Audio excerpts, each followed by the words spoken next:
luar biasa ya. Ini simple banget tadi kita dengar videonya. Maksudnya kita lihat tayangannya bahwa baca amin ini ternyata maknanya luar biasa.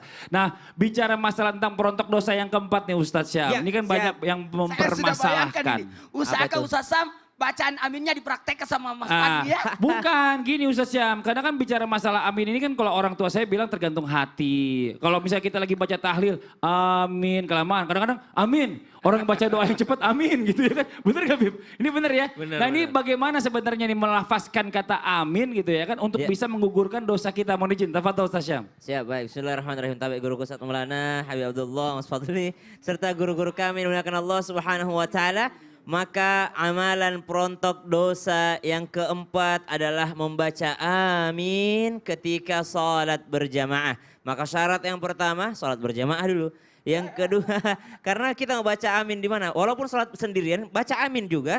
Tapi yang disyariatkan adalah kata Nabi SAW, "Idza ammanal imam fa'aminu." Ketika imam membaca amin, maka beramin juga lah kalian. Berarti kita sholat berjamaah. Maka ketika engkau membaca amin bersamaan dengan para malaikat, maka ghufira lahu ma taqaddama min dzambi. Maka Allah mengampuni dosa-dosanya yang telah lalu. Hadis riwayat muttafaqun alaih. Maka subhanallah cukup dengan membaca amin ketika sholat berjamaah bersamaan dengan imam, bersamaan dengan para malaikat, maka itu diampuni dosa-dosanya. Ada pertanyaan, Ustadz kok bersamaan dengan imam? Satu-satunya amalan yang disyariatkan bersamaan dengan imam itu adalah membaca amin. Kalau yang lain tidak boleh bersamaan dengan imam. Imam baru Allahu Akbar. Tunggu imamnya selesai takbiratul ihram baru kita Allahu Akbar. Imam ruku, Allahu Akbar. Tunggu imamnya ruku dulu baru kita ikutan ruku. Kenapa? Karena kalau kita bersamaan takutnya, khawatirnya kita mendahului imam. Kecuali amin. Kalau amin diusahakan semaksimal mungkin bersamaan dengan imam. Biasanya gini kalau imam-imam di Masjidil Haram misalnya atau guru-guru kami biasanya ihdinas siratal mustaqim siratal ladzina an'amta alaihim ghairil maghdubi alaihim waladdallin.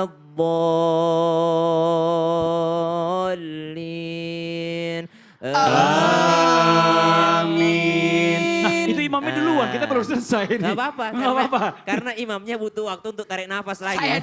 Saya dulu di pesantren berlomba-lomba kita. Amin. Iya benar tuh.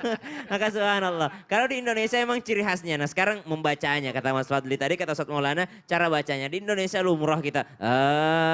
Amin. Ya biasa emang seperti itu. A-nya panjang, min-nya juga panjang. Ada juga amin. Ada juga yang seperti itu. Ada juga amin. Nah ini yang agak sedikit aneh kalau A-nya pendek, min-nya panjang. Maka yang normal-normal saja. Amin. Nah seperti itu saja. Dan insya Allah itu adalah sesuatu yang lumrah kita bacakan. Walaupun bagaimanapun bentuknya itu artinya bagus ya. Artinya semuanya bagus dari kata amanah ya. Semuanya artinya bagus. Namun ada beberapa pendapat ulama fikih mengatakan kalau seperti ini harokatnya maka tidak sah. Kenapa? Karena salah harokatnya, salah artinya. Namun ternyata ya insya Allah kita cari mudahnya saja. Yang lumrahnya saja membaca amin. Nah seperti itu. A-nya 2 harokat, min boleh juga 2 harokat. Boleh juga panjang min. Kenapa? Karena dianggap mat arid lis sukun. Sama seperti alhamdulillahi rabbil alamina. Normalnya karena 2 harokat alamina. Tapi karena dia di akhir menjadi alamin. Panjang dia. Sama dengan aminah. Harusnya, tapi karena di akhir dia menjadi amin. Mat arid lis sukun. Maka ketika kita membaca bersamaan dengan aminnya para malaikat, maka 1, dikabulkan permintaannya. 2, diampuni dosa-dosanya. Amin. Subhanallah. Dan ini hikmahnya bagaimana kita selalu menjaga diri kita agar sholat berjamaah, agar sholat bersama dengan keluarga kita, agar kita tidak sholat sendirian. Insya Allah doakan. Kalau belum bisa ke masjid, insya Allah doakan supaya bisa berjamaah di rumahnya dengan bersama dengan keluarganya. Amin. Masya Allah. Terima kasih banyak Ustadz Syam. Siap. Masya Allah.